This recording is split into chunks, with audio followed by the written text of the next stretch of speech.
Hello there and welcome to Network Africa with me, Cynthia Ray. Happy holidays to you. It's the Easter season, but this weekend was a mix of the good, the bad, and the ugly. Here's a summary of the news which topped the headlines in the past 2 days. A policeman was killed and 3 others wounded when a bomb exploded on a bridge leading to the upscale Cairo district of Zamalek on Sunday, April the 5th.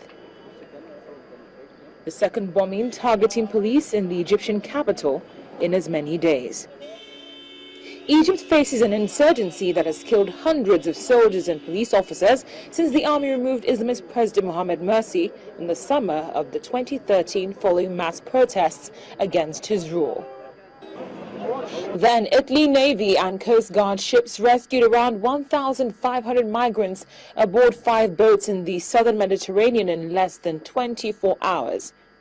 All of the migrants were rescued on Saturday, April the 4th by the 2 Coast Guard ships and 1 Navy ship in 5 separate operations. Most of the migrants were from Libya. Also, some of the survivors of the Kenya Garissa University massacre were reunited with their families. They count themselves to be nothing short of lucky. Al-Shabaab came when we were in the hostels. Now, some of us ran away, some of us climbed the roof, some of us locked themselves indoors. So, like me, I was in the roof and we waited for the Kenya Defense Forces up to 8. Now they came at 8 and they rescued some of us. But some of us, unfortunately, they were killed by the Al-Shabaab. Finally, in the spirit of Easter, the Pope delivered a message on attacks targeting Christians in Africa and the Middle East, which have been the grim backdrop of the Holy Week ceremonies leading up to Easter. Speaking from the central balcony of St. Peter's Basilica, Pope Francis remembered the mostly Christian victims of the Kenya Garissa University attack.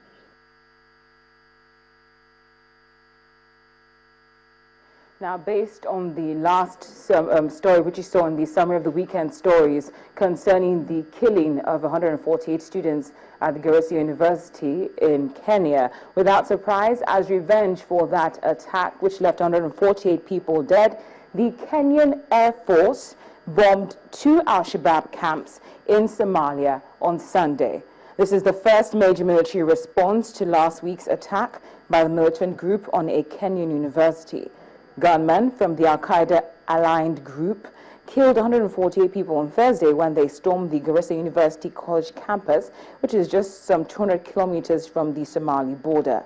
Jets pounded the camps in Gondodowe and Ismail, but in the Gedo region bordering Kenya, both in that region, I should say. However, cloud cover made it difficult to establish just how much damage the bombings caused or estimate the death toll. Kenya has struggled to stop the flow of Al-Shabaab militants and weapons across its porous 700-kilometer border with Somalia. Al-Shabaab militants have killed more than 400 people in Kenya since April 2013.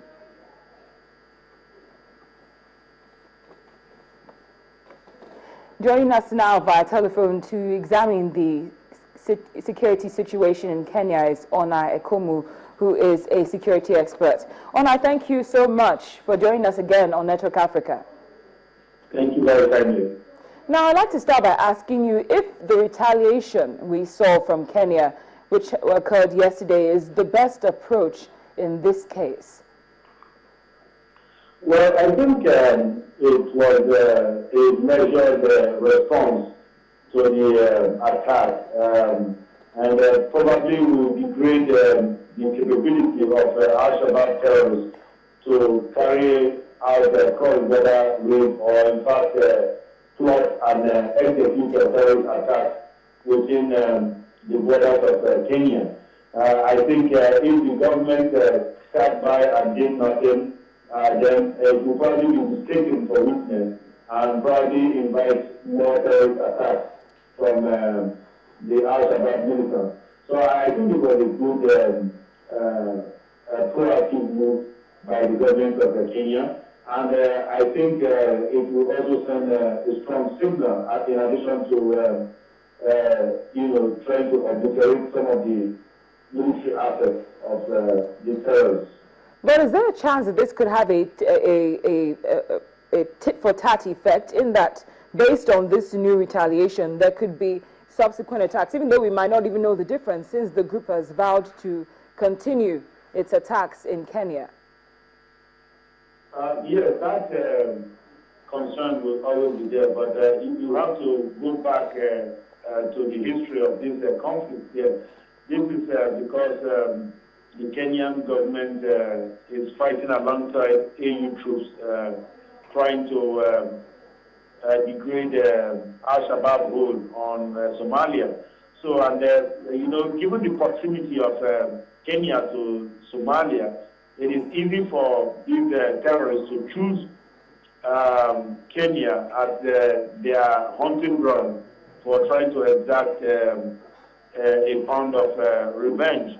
So I think that one is established. So if that is there, it means even if the government of Kenya didn't take any action, Al-Shabaab will continue to attack Kenya, because they feel eminently provoked already and they don't need further provocation. So, but by going after their camps, trying to take out their command and control, trying to take out their top leadership, they might in fact cause enough harm to reduce the space of attack in Kenya. Remember, the Garissa University attack is the second largest terrorist attack in the history of Kenya, the largest one being the Al-Qaeda bombing of the U.S. Embassy in Nairobi in 1998. Well said. Now, you said choosing Kenya. I choose to pick that from your last response. Kenya is not the only country which has military presence in Somalia, and that's the reason which Al-Shabaab has given for its attacks there. It's starting to look like there's actually more to this. Don't you think so? Well, I don't think so, ma'am. I think what is working against Kenya in this conflict is the proximity, is the fact that they share a 400-mile border or 700-mile border and a kilometer border with Somalia. And so that proximity, and then the fact that Kenya has been a safe haven for a long time to Somalians who were fleeing the conflict in their country. And so in that whole eastern area where you have a lot of Somalis, some of these young men are being radicalized. So the problem really, Cynthia, is radicalization within the Muslim enclaves, because Nairobi, Kenya is essentially a Christian country with 80% of the country subscribing to Christianity.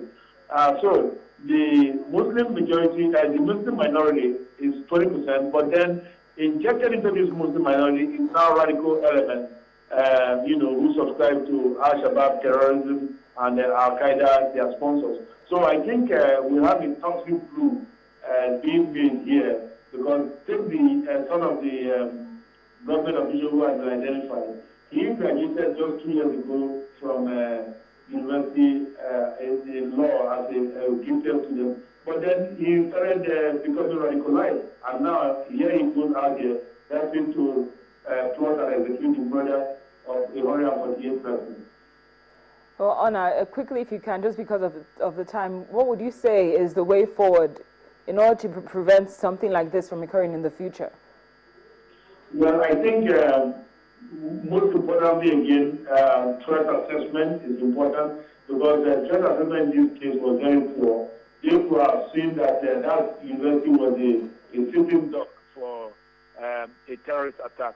Now, what happened this past Sunday in churches was very commendable. The churches beefed up their security, because that's where they're likely to attack.